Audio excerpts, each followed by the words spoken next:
بچوں، عربی کا ایک مقولہ ہے، من جدہ وجدہ، جس نے کوشش کیا اس نے پایا۔ الحمدللہ ہمارے پاس جتنے بچے پڑھتے ہیں سب پاس ہے، اور اگر کچھ فیل ہے تو وہ لڑکے لوگ جو بالکل ہی محنت نہیں کرتا۔ لڑکیاں جتنی ہیں سب پاس ہے، اور لڑکے ہیں کچھ جو فیل ہے۔ وہ لڑکا لوگ جو برابر غیر حاضری کرتا ہے وہی سب فیل ہے، باقی سب پاس ہے۔ تو سب پاس ہو، سب اپنے گھر پہ جا کے خوشی منانا، یہ نہیں کہ اسے انعام ملا ہے وہ خوش رہے اور میں غم میں رہوں، ایسا نہیں ہونا چاہیے۔ انعام تو ایک حوصلہ افزائی کے لیے دیا جاتا ہے، ٹھیک ہے، اور پاس سب ہو۔ اصل امتحان اور اصل رزلٹ جو تم کو ملے گا وہ آخرت میں ملے گا۔ کیا؟ یہاں پر تم اگر علم حاصل کرو گے اور علم کے مطابق عمل کرو گے، اللہ اور اس کے رسول کو راضی کر کے اس دنیا سے جاؤ گے، تو اصل رزلٹ جو ہے، اصل انعام وہ آخرت میں ملے گا۔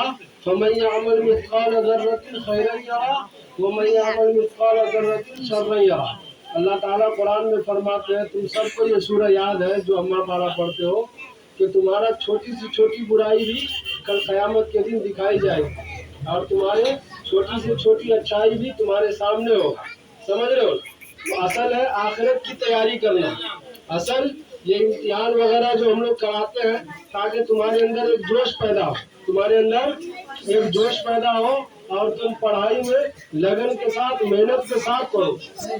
ہمیں پتا ہے اس میں کچھ ایسے بچے بھی ہیں جو نمبر لانے والے سے بھی اچھا پڑھتی ہیں، اور نمبر لانے والے سے بھی اچھا پڑھتا ہے، لیکن ان کا نمبر امتحان میں نہیں آیا۔ اس کا مطلب یہ نہیں ہے کہ وہ خراب پڑھتا ہے یا وہ صحیح نہیں پڑھ پایا، وہ ہمارے نزدیک ویسے ہی رہیں گے جیسے پہلے تھے، ٹھیک ہے۔ پچھلے امتحان میں بھی دیکھے ہوگے، جو بچہ نمبر آیا تھا، ایسا نہیں ہے کہ ہم اس کو سر پہ چڑھا کر کے جو ہے ڈانس کر رہے تھے، یا سر پہ چڑھا کے رکھے تھے، یا اسے زیادہ لاڈ پیار دیے، ایسا کچھ نہیں ہے۔ ہمارے نزدیک سارے بچے ایک جیسے ہیں، جس نے انعام پایا وہ بھی اور جو انعام نہیں پایا وہ بھی، سارے بچے ایک جیسے ہیں، کیونکہ سب محنت کرتے ہیں۔ ہاں، یہ ضرور ہے کہ تمہارے اندر بہت ساری بچیاں اور بچے ایسے ہیں جو غیر حاضری کرتے ہو، اور غیر حاضری کے بنا پر جو ہے تمہارے نمبر بھی کٹے، پتا ہے؟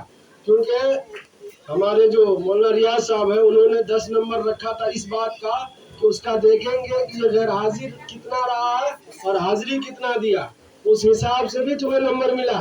ایسا نہیں ہے کہ خالی ممتحن صاحب جو نمبر دے دیے اسی سے تم پاس ہو گئے ہو، اس میں وہ نمبر بھی جوڑا گیا ہے رجسٹر دیکھ کر کے کہ کون بچے کتنا حاضر تھا اور کتنا غیر حاضر تھا۔ تو اس کا بھی تم خیال کیا کرو کہ تمہاری غیر حاضری نہ ہو۔ غیر حاضری نہ کرو گے تو اتنا تو ہوگا کہ اگر تمہیں سبق نہ بھی یاد ہو تو تم یہاں آؤ گے تو اس کا آنے کا جو تمہیں برکت ضرور ملے گی۔ ایک دن اگر تم درس گاہ سے غیر حاضر ہو تو 40 دن تک اس کا اثر پڑتا ہے، سمجھ رہے ہو؟ اس لیے غیر حاضری نہیں رہنا، یاد ہو یا نہ ہو، تمہیں مدرسہ آنا ہے، استاد کے سامنے بیٹھنا ہے، اور استاد کے سامنے جا کر کے کتاب کھول کر کے بیٹھنا اور سنانا ہے۔ اگر یاد نہیں ہوگا تو ہم جو ہے تمہیں اتنا بھی نہیں مارتے ہیں کہ تم جان سے مار دے یا ہڈی اڈی توڑ دے، ایسا تو کچھ نہیں ہے۔ یاد نہیں ہوگا تو ہو سکتا ہے 1 ڈنڈا یا 2 ڈنڈا لگے اور اس کے بعد تم کو ہم پڑھا دیتے ہیں کہ ایسے نہیں ایسے پڑھو، ہے نا؟ تو اس لیے سب محنت سے پڑھو گے انشاءاللہ، کوئی ناراض نہیں ہوگے، کوئی پریشان نہیں ہوگے کہ میرا نمبر نہیں آیا، سارے بچے پاس ہو، ٹھیک ہے۔ اور خاص طور سے جو بچیاں اور بچے اماں پارا پڑھتے ہیں وہ لوگ جو ہے کوشش کرو کہ تجوید ہمارا صحیح ہو جائے۔ ابھی بھی اکثر بچوں کا تجوید صحیح نہیں ہوا۔